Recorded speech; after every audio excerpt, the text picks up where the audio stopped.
This episode is sponsored by Masterclass. Though it is really important to know stuff, Masterclass's world-famous instructors show you how to do what's important to you. When I set out to prepare for this podcast almost exactly 1 year ago, I knew in April 2020 that I needed to get better at writing.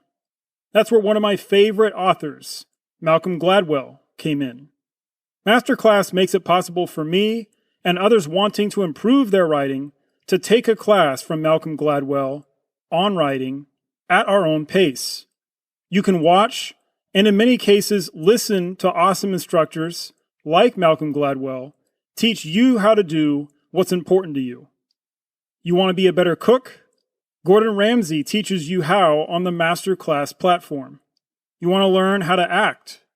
Natalie Portman teaches you on the Masterclass platform. Grow yourself and support Forgotten Wars by trying Masterclass for the year using the link in our show notes. Learn how to do what's important to you from the experts. Now, to our episode.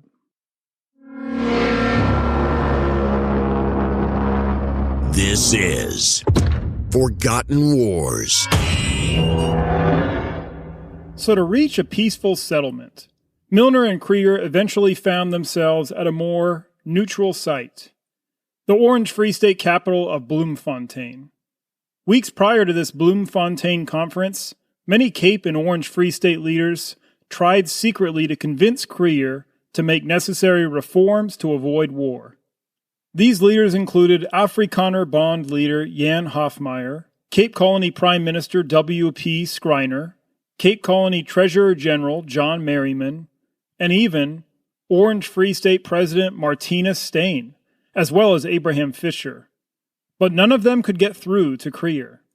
Jan Smuts reported to Hofmeyr that Kruger now believed that war was unavoidable, that the British wouldn't even wait for a cause.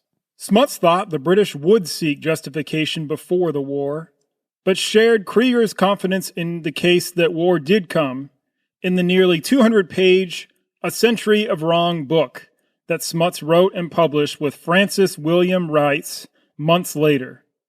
In A Century of Wrong, Smuts boldly wrote, quote, "If England should venture into the ring with Afrikanerdom without a formally good excuse, her cause in South Africa would be finished, and then the sooner the better, as we, for our part, are quite prepared to meet her.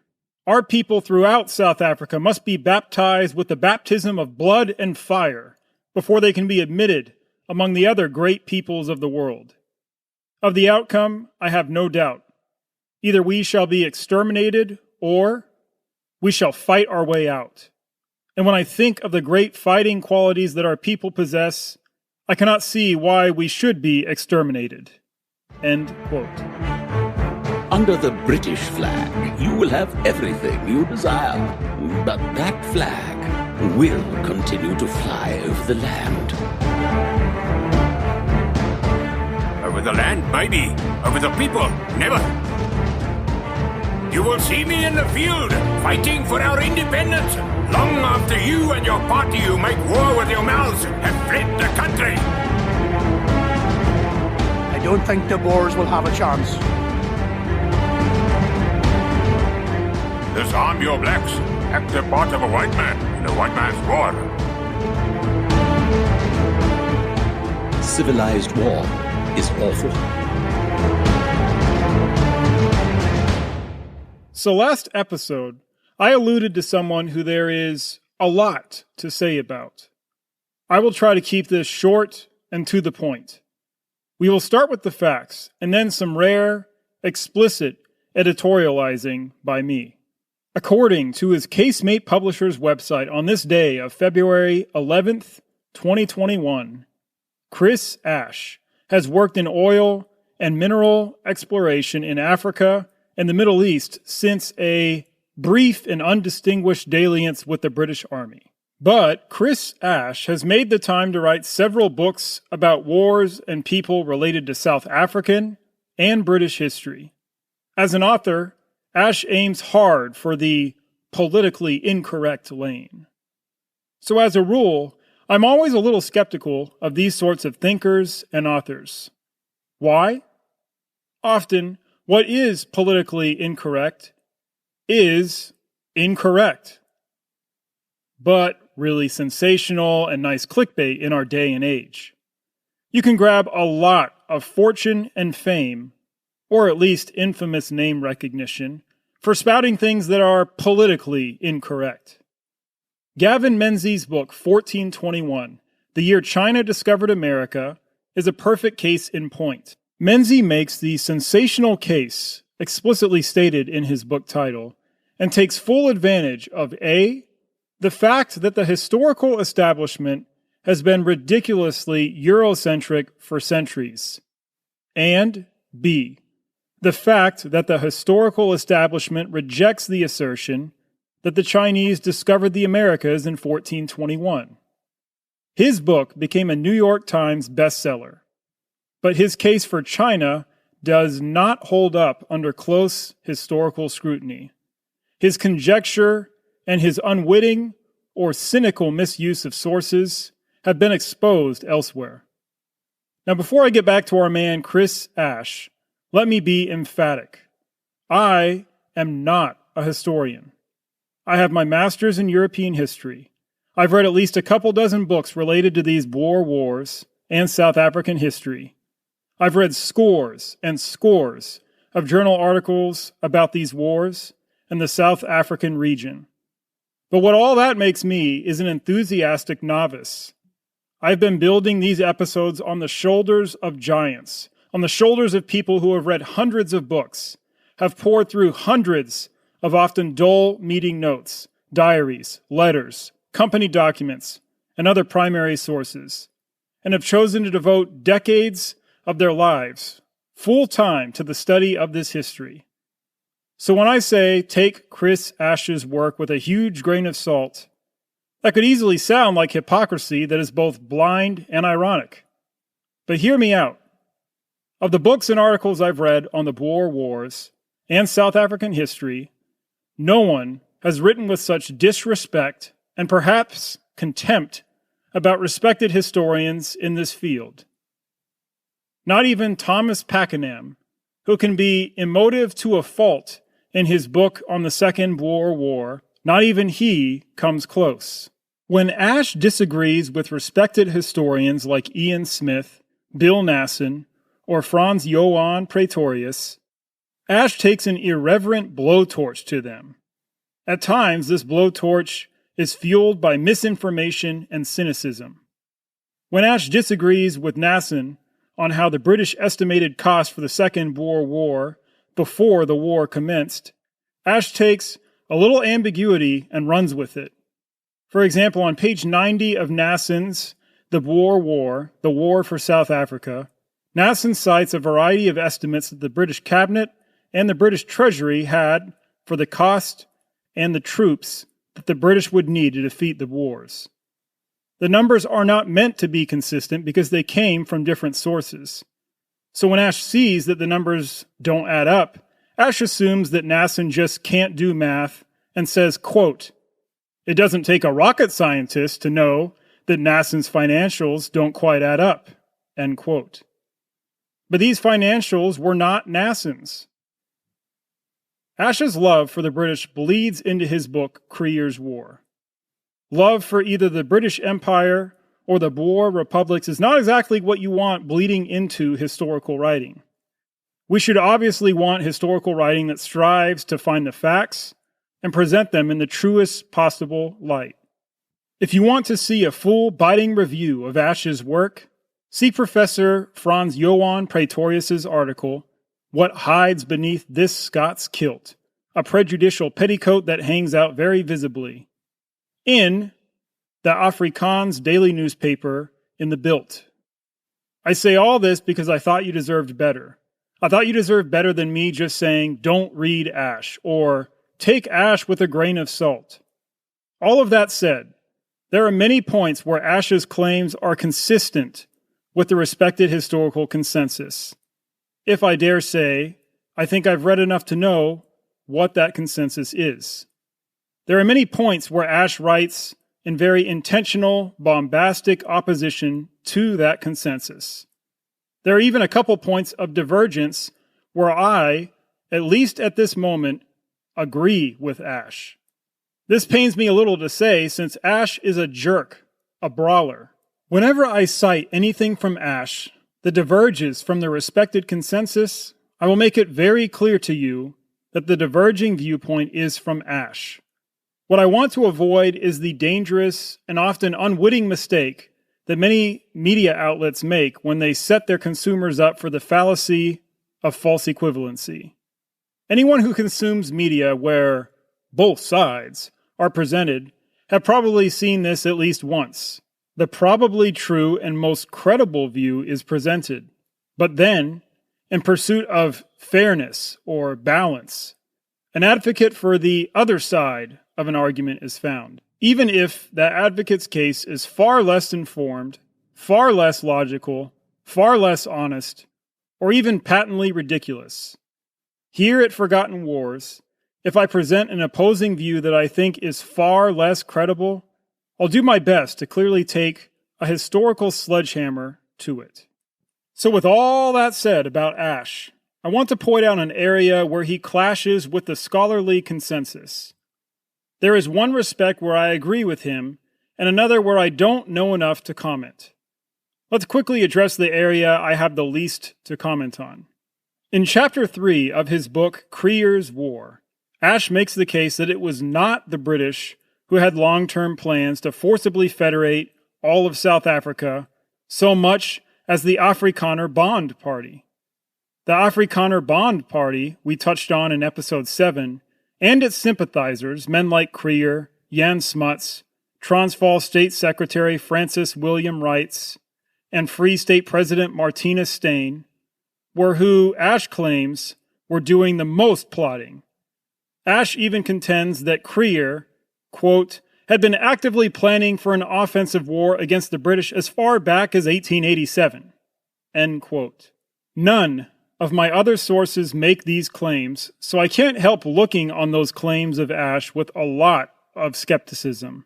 One Dr. Franz Johann Praetorius told me that T.R.H. Davenport, an English-speaking white liberal South African historian, one of the best of his generation, wrote this trustworthy book, The Afrikaner Bond, 1880 to 1911, in 1966. Davenport could not find the conspiracy. The few sounds Kruger made about a united Republican South Africa was in reaction to the first British annexation of the Transvaal in 1877, when Lord Carnarvon wanted a united South Africa under the British flag. The wars in the Eastern Cape and the Anglo-Zulu War of 1879 were a part of this dream. The Jameson Raid of January 1896, of which the brainchild was Prime Minister of the Cape, Cecil Rhodes, was also a part of this dream. I'm far out of my depth on that question, but I do put a lot more stake in what Dr. Franz Johann Praetorius says. I will move on. Where I find myself agreeing at the moment with our politically incorrect martyr, Chris Ash, is when he takes aim at a claim that Nasson makes explicitly and that Pakenham makes implicitly, at the very least. In the first chapter of his book, The Boer War, The Struggle for South Africa, Nasson explains the economic and strategic interests that the British saw in removing anything that would get in the way of British paramountcy in South Africa. I'll quote Nasson now. Quote, that left one remaining major obstacle, the Transvaal Wars, now targeted by their immensely rich Witwatersrand gold holdings. The South African Republic asked only to be left alone. But from the 1870s onward, the British lion began to paw at the young country. End quote. Ash takes great issue with this claim that the Transvaal asked only to be left alone. And I actually do too. Now, Nasson may have meant that the Transvaal just wanted to be left alone by the British. If that was Nasson's meaning, then that would be more defensible. But you already know from episode 1.15, episode 1.16, and episode 1.17 and even our previous episode, is that the Transvaal Boers were not seeking just to be left alone when it came to neighboring territory. The Transvaal Boers subjugated the Nyabelas Nzunza clan from 1882 to 1883, thus adding that Mapoke territory. Then the Transvaal sought to expand its western border through independent Boer settlements of Goshen land and Stella land that they eventually tried to annex. Then the Transvaal brutally gassed, starved, and dehydrated the neighboring Bagananwa tribe into submission. And the Transvaal asserted more and more control over the neighboring Swaziland, and succeeded at nearly everything short of putting a puppet ruler in charge of Swaziland. And that all without mentioning what the Transvaal did to other neighboring tribes like the Venda. And let's not forget either that Kruger and company fought to maintain their hold on power in the Transvaal by exploiting its Uitlander population. Their Uitlander population that brought in at least 75% of the Transvaal's tax revenue. And if Kruger's faction had continued to lead the Transvaal's government with no foreign intervention, who is to say that Kruger would not have raised the 14-year residency requirement again as tens of thousands of Uitlanders finally reached the light at the end of their quest for the franchise's tunnel? Or who is to say that Kruger and company would not have found some other way to restrict the franchise only to the Uitlanders they liked? As you will hear, they tried to do that later on. So when Manfred Nathan, Professor Nasson, Professor Schultz, and many others repeat the claim that the Transvaal just wanted to be left alone, I just cannot help being a little puzzled. I would be open, though, to someone holding this view getting the opportunity to express their view more fully here on Forgotten Wars. All that talk about Ash, Nasson, and Boer leaders may have felt like a tangent, but now hear me out. In the middle of May, an incident happened in the Transvaal that did not encourage trust and goodwill between the Transvaal and the British. I hadn't heard anything before about this May 16th incident until I read about it first from, you guessed it, Chris Ash. I did see this incident corroborated in at least two other places. William Worsfold wrote about this incident a few years later in his book about Alfred Milner's time in South Africa. For the record, Worsfold is someone else who had a much higher view of the British than he did of the Boers. So any editorializing of his should be taken with a grain of salt. Worsfold writes that on May 15th, 1899, quote, 5 persons alleged to be British subjects were arrested on a warrant, signed by Mr. Smuts as state attorney, on a charge of high treason. All of them, except one man, Nichols, who was innocent, were agents of the Secret Service. The statement that the men were ex-British officers and that one of them alleged that he was acting under direct instructions from the War Office was disseminated through the press by the Transvaal government. End quote. In newspapers across Europe the next day, news of this conspiracy broke out. News about a supposed British plot to seize power in Johannesburg. The story spun was that a group of imperial officers plotted to smuggle arms into Johannesburg. Sound familiar? Take the nearby fort by force and hold out for British troops to be brought in from Natal. News of this supposed second manifestation of the Jameson raid was sensational. Who was involved in this? Chief Detective de Villiers, Commissioner of Police Mr. Shuddy, and Kruger's youngest son, Chart. So let's emphasize some crazy parts of this story. Ash writes, quote, the so-called conspirators were all members of the Transvaal Secret Service, though a Mr. Nichols, a respectable miner, was thrown into prison. Nichols was initially refused access to a legal advisor, and his letters to the British agent and the American consul went undelivered for some time. The Transvaal Republic's chief detective swore an affidavit that Nichols, together with 2 other men, Tremlett and Ellis, was guilty of high treason, despite the fact that he was entirely innocent, and the other 2 were actually in cahoots with the chief detective to stitch up Nichols. End quote.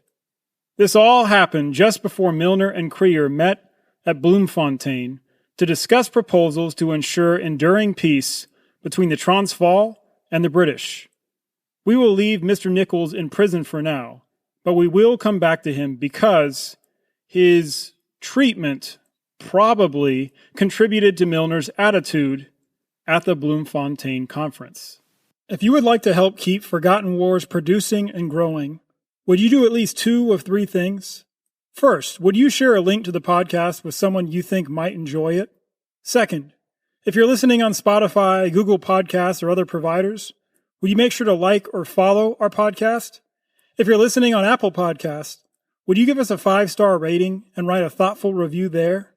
You can even do that while you're listening.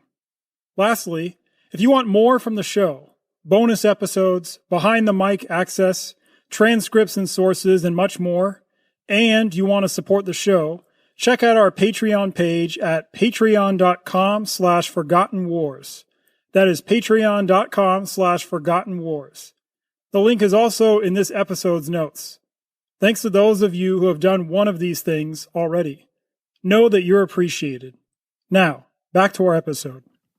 Smuts also wrote to W.P. Schreiner with optimism fueled by nationalism, arguing that the Boers could expect help not only from the Orange Free State, but also elsewhere, and that this Boer force would require an English force of up to 200,000 men.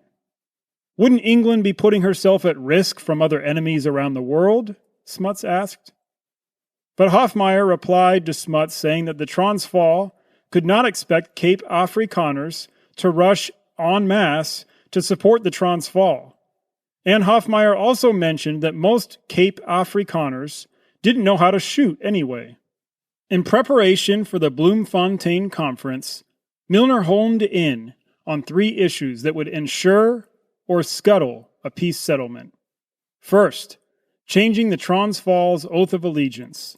Second, full enfranchisement for Uitlanders after 5 years' residence, which could be retrospective. This would mean any Uitlanders who had settled in the Transvaal during or before 1894 would have the vote. Third, an increase from 2 to 7 seats for Johannesburg and its surrounding area in the Volksraad. Milner went into the Bloemfontein conference not expecting it to work and not willing to negotiate at all, not willing to give on anything to Kruger at the conference, but demanding Kruger to give dramatically on the franchise question. In the likely event that Kruger did not give in on all Milner demanded, Milner expected 10 to 30,000 troops being necessary to reinforce Natal to be prepared for any hostilities. Kruger, accompanied by Smuts, went to the conference willing to advocate for an extension of the franchise for Uitlanders after 9 years' residence and looking to bargain on a number of issues. Smuts found Milner, quote, as sweet as honey, but there was something in his very intelligent eyes that tells me that he is a very dangerous man, end quote. Milner maneuvered to make the conference a head-on clash, no mediation from Cape Colony leaders. Milner insisted that the meetings would be kept private in real time, but that a full verbatim record would be published after. So this meeting would not, in a sense, just be between Milner and Kruger. Milner wanted the world as an audience. The Bloemfontein Conference opened on May 31st, 1899. Milner had full autonomy to negotiate on behalf of Britain how he pleased. Milner arrived a few minutes late to the Bloemfontein Conference's reception and pretended to ignore Kruger's outstretched hand, instead continuing on to greet Kruger's wife. Milner opened the conference by saying that the biggest point of issue the British had with the Transvaal government was the treatment of the Uitlander population. Kruger showed willingness to bargain, offering to reduce the residency requirement for the vote from 9 years to 7 years. Kruger also expressed willingness to increase the Rand, the Johannesburg area's Volksraad seats, and to consider changes to the oath of allegiance. Kruger explained why he had to be cautious and gradual in extending the franchise to Uitlanders. And Kruger asserted that many Uitlanders didn't even want the vote, but merely used the franchise issue as a pretext to get the British to meddle in the Transvaal's affairs. Many of these Uitlanders weren't really ready to take all the responsibilities of citizenship, which included serving in a commando. Milner pointed out that even with the 9-year residency requirement proposed by Kruger, Uitlanders would have to renounce their previous citizenship years before being granted their citizenship in the Transvaal. Milner again asserted that Uitlanders who already met this proposed 5-year residency requirement should be given an immediate right to vote, and that this would not swamp the Transvaal Boers with Uitlander votes. Kruger replied to this saying, quote, "Our enfranchised burghers are probably around 30,000, and the newcomers may be from 60 to 70,000, and if we give them the franchise tomorrow, we may as well give up the Republic." End quote. Kruger said that Milner's proposal would be worse than the British annexing the Transvaal all over again. Milner assured Kruger that the British were not trying to get the Transvaal back. On the second day of the conference, Kruger then presented Milner with another petition, a petition without the alleged forgeries he claimed were in the second Uitlander petition, a petition signed by at least 23,000 Uitlanders declaring their satisfaction with the Transvaal Republic. Then Milner and Kruger butted heads more about the franchise question with no success. Then they argued about the dynamite monopoly, Kruger's desire to fully annex Swaziland, the money to the British South African Company still owed more than 3 years after the Jameson raid, and, most importantly to Kruger, the Transvaal's desire to see disputed items between the British and the Transvaal governments be referred to arbitration. Milner refused to give any concession to Kruger on these questions, even after Kruger pointed out that any British concession would help his ability to convince the Volksraad to lower the residency requirement for the franchise. Milner refused to address any of Kruger's wish list until the Uitlander franchise issue was resolved to Milner's satisfaction. Kruger eventually offered to give in more to Milner on June 2nd, and then increased the Rand's seats in the Volksraad to 4 on June 3rd. But then they went in more circles when Milner would not give an inch, insisting that the vote immediately be given to Uitlanders with 5 years residence who wanted to make the Transvaal their home. They took a break for a day.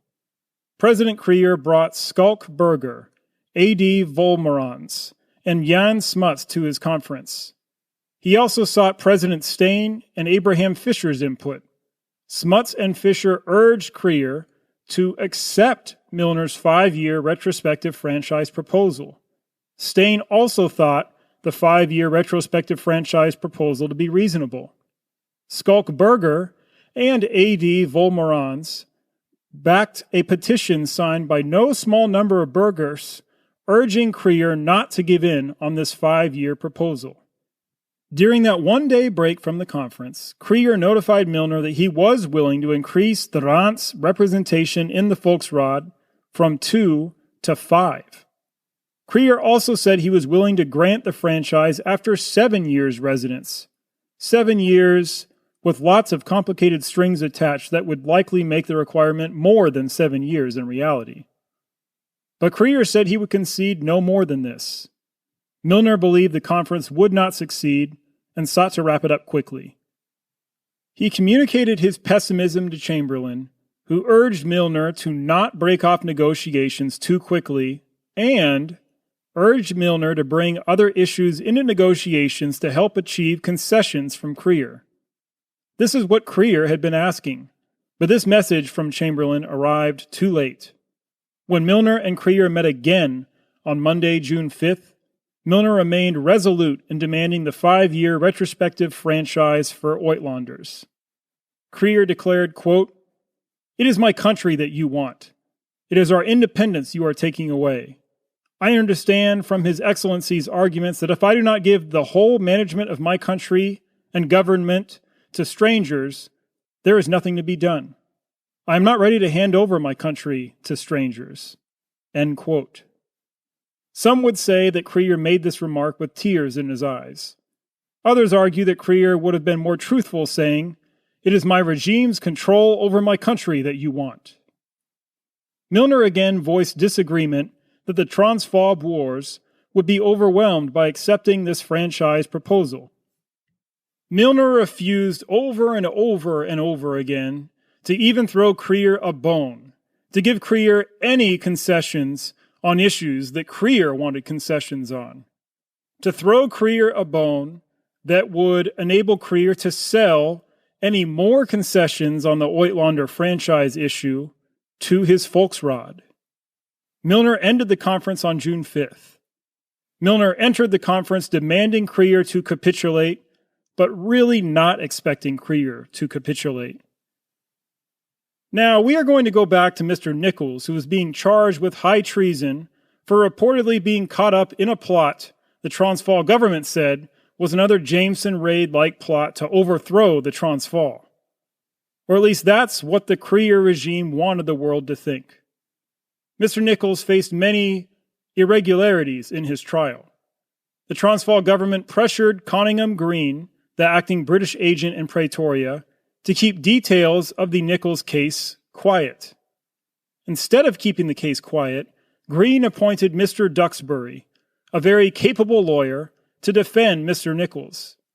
Mr. Duxbury ably advocated for Mr. Nichols until the prosecution dropped the case and released Mr. Nichols from prison on July 25th, less than 2 months after the Bloemfontein conference finished. Chris Ash writes, quote, "One witness later signed an affidavit stating that Chart Kruger had offered him £200 to lie in court and claimed that the conspiracy had been hatched by the British government and the Uitlanders. This amateurish plot, widely reported, would have brought down most governments, but Kruger's was not a normal regime. The Secret Service agents and various other Transvaal officials were not reprimanded in any way, and no apology was made to the British government or to Mr. Nichols." End quote. The goal of what would later be called the bogus conspiracy was to discredit the South African League and the British government. Kruger was hoping for the international sympathy or even support he could garner if the Transvaal did go to war with the British. Writing a couple weeks after the Nichols case was dropped, his defense attorney, Mr. Duxbury, wrote this about Jan Smuts, quote, "I believe he was deceived by the detectives, and yet at the same time I fail to understand why, in a matter of such magnitude, he allowed himself to sign warrants for the arrest of persons charged with such a serious crime as high treason on the strength of an affidavit signed by a detective who, on the very day such affidavit was signed, had been denounced by the Chief Justice of the bench of the High Court as a perjurer." End quote. So Mr. Nichols gained his freedom and good name. The Transvaal lost some international prestige and sympathy because of the bogus conspiracy.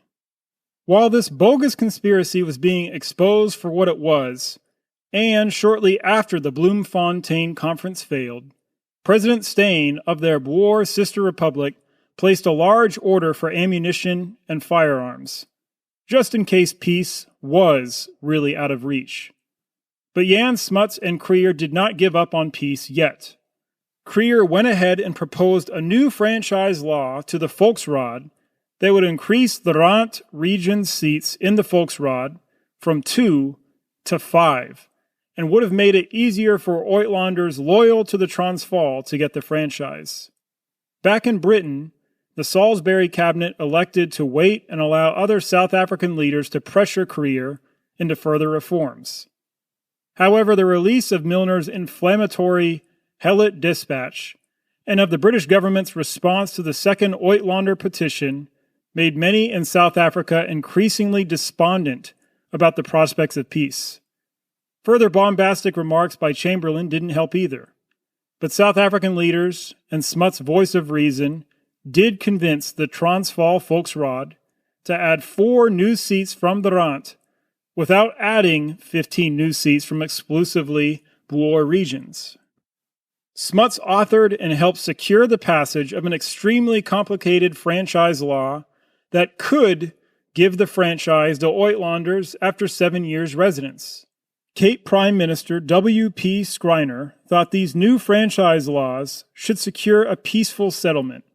Much of the British press, public, and policymakers greeted news of these new Transvaal franchise laws with celebration. When Chamberlain heard of them on July 18th, he immediately telegraphed Milner saying, among other things, quote, "I congratulate you on the great victory. We ought to make the most of this and accept it as basis of settlement." End quote. Lord Salisbury congratulated Chamberlain on the great diplomatic success. But Ash reports that this law was so complicated that an explanatory memorandum had to be sent to the British Colonial Office a couple weeks later. Sir Henry de Villiers, Chief Justice of the Cape Colony, wrote to a highly placed friend in the Orange Free State about the bill, saying, quote, "Surely a law should be clear enough to speak for itself, and no government or court of law will be bound by the state attorney's explanations. I do not know what these explanations are, and the very fact that they are required condemns the bill. If you can see your way to bring about a settlement to all concerned, you will be a benefactor to South Africa. I don't think that President Kruger and his friends realize the gravity of the situation. Even now, the State Secretary is doing things which would be almost farcical if the times were not so serious. The time really has come when the friends of the Transvaal must induce President Kruger to become perfectly frank and take the newcomers into his confidence. It may be a bitter pill to swallow in yielding to further demands, but it is quite clear to the world that he would not have done as much as he has done if pressure had not been applied." End quote. Milner was appalled by this law, appalled that the British would be so eager to shortchange themselves. The Colonial Office proposed an impartial commission to investigate the meaning of this franchise law. The German government seconded this proposal. Kruger refused this meddling in Transvaal affairs. But as details of this franchise law became public, it became clear it was not a straight 7-year franchise law. Among some of its poison pills, the law would only grant franchise to Uitlanders who were the personal acquaintance of the field cornets and land roasts of the wards and districts in which they lived. What Kruger, Uitlanders, and just about everyone all knew too well was that Uitlanders in and around Johannesburg were unlikely to live near any field cornets or land roasts and speak the same language.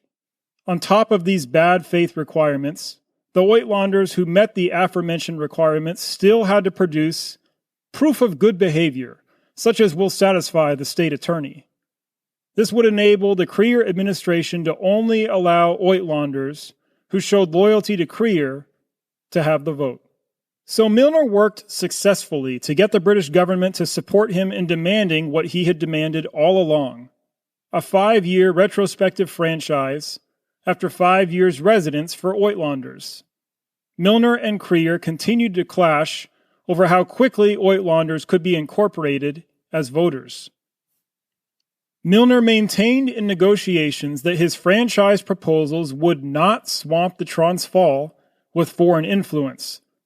But privately, Milner admitted that the Afrikaners wanted, quote, to let the Uitlanders in driblets, by favor, the government practically selecting those who are friendly to the present system. What I want is to let them in gradually indeed, but in large numbers, as of right, so as to introduce into the state a powerful body, certain to transform the present system. They want to squeeze the newcomers into the existing mold. I want them to burst it. End quote. Milner didn't necessarily want the Transvaal annexed. He just wanted its Boers sufficiently neutralized by a flood of urban immigrants who would be less likely to stand in the way of a united, British-friendly South Africa. That's all. On August 19th, Kruger even offered more concessions, including the 5-year retroactive franchise that Milner had demanded from the beginning. But Chris Ashe contends that this new 5-year offer by the Kruger administration was basically the same shady 7-year offer from before, with all the strings attached and just a couple of years lopped off. Now peace looked really possible to Chamberlain and other British officials with this ostensible 5-year franchise counteroffer by Kruger. But Milner was distraught. He wrote in his diary just after August 19th, quote, "Things seem to have been going badly in England during the last few days, and the Raad is making further concessions at a very alarming rate." End quote. So Milner managed to convince Chamberlain that Kruger's proposals were made in bad faith and keep the water simmering in the Transvaal. The Kruger administration indicated that their 5-year proposal, as written, was probably in bad faith when they refused a joint inquiry into what the actual proposal was. Even Kruger-friendly Jan Hofmeyr of the Afrikaner Bond Party had tried to persuade Kruger to accept this joint inquiry, but with no success.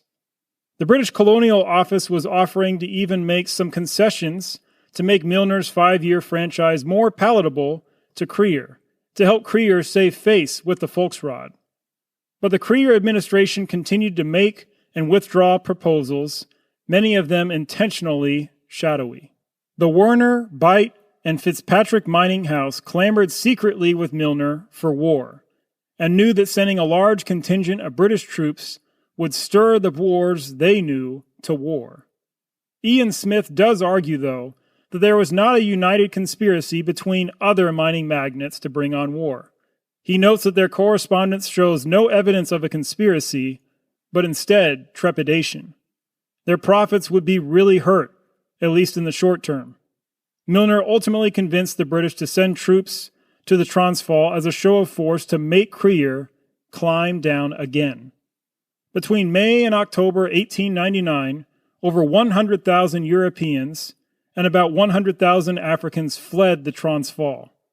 So a huge portion of the mining magnates' labor force fled. Kruger could not afford to just let the bedrock of the Transvaal economy go defunct, so he passed Article 140. Article 140 threatened any other gold mines that shut down with a Transvaal government takeover. But 66 gold mines did shut down. So, a handful of mines continued limited operations under the management of the Transvaal government. While we are on the subject of gold, we need to address a common myth that is spoken like common knowledge by some students of the Second Boer War. What many state as a fact is that, obviously, the British went to war with the Transvaal to get all the gold. This is a belief that almost all historians of every stripe call a myth. When you have Chris Ashe, Professor LeMay, who Ashe constantly criticizes in his book, Professor Bill Nasson, Professor Ian Smith, and Professor Franz Johann Praetorius, all agreeing that this British invaded the Transvaal to get their hands on the gold belief is a myth, you can be certain that it is a myth. As mentioned in previous episodes, what the British couldn't afford to lose was paramountcy in South Africa. Gold only fueled the threat that the Transvaal could pose to British designs. So how did this myth get its start then? Ashe lays the origin of this gold myth at the feet of a newspaper correspondent named John Atkinson Hobson. Hobson wrote for the Manchester Guardian at the time of the South African War breaking out.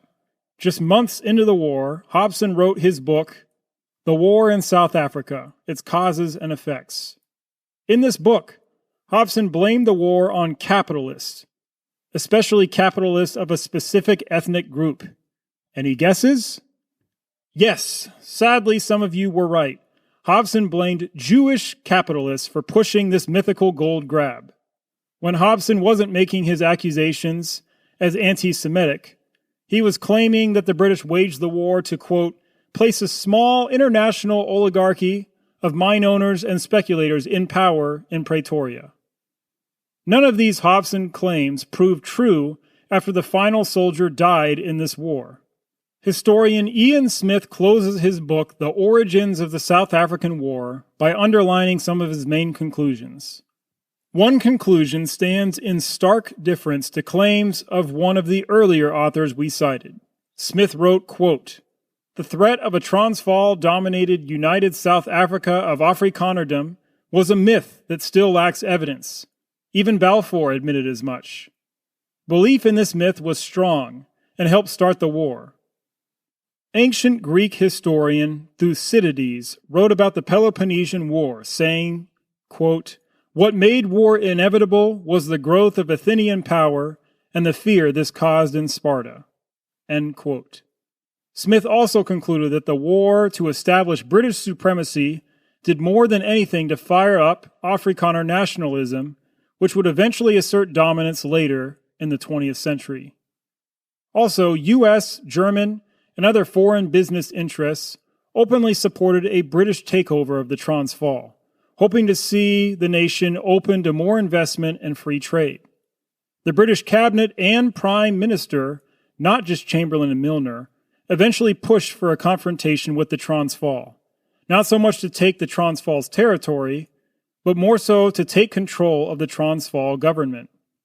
Having control, or at least strong influence of the Transvaal, would have been so much cheaper if the British could have succeeded, as they'd originally hoped, in avoiding war with the Transvaal.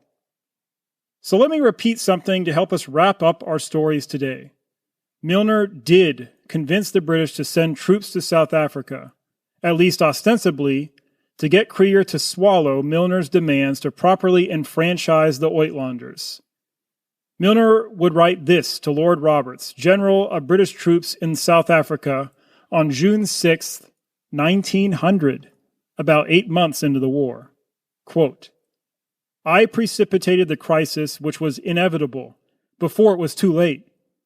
It was not a very agreeable, in many eyes, not very creditable piece of business to have been largely instrumental in bringing about a big war." End quote.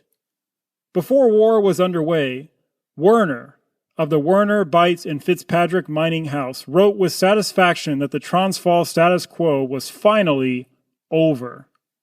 But Werner commented ominously, quote, "The fact that the military arrangements are far backward proves that the thought of war was not seriously entertained here until quite recently." End quote. Werner was struck by the reality that the British Empire that controlled so much of the world, was so unprepared for war with the Boer.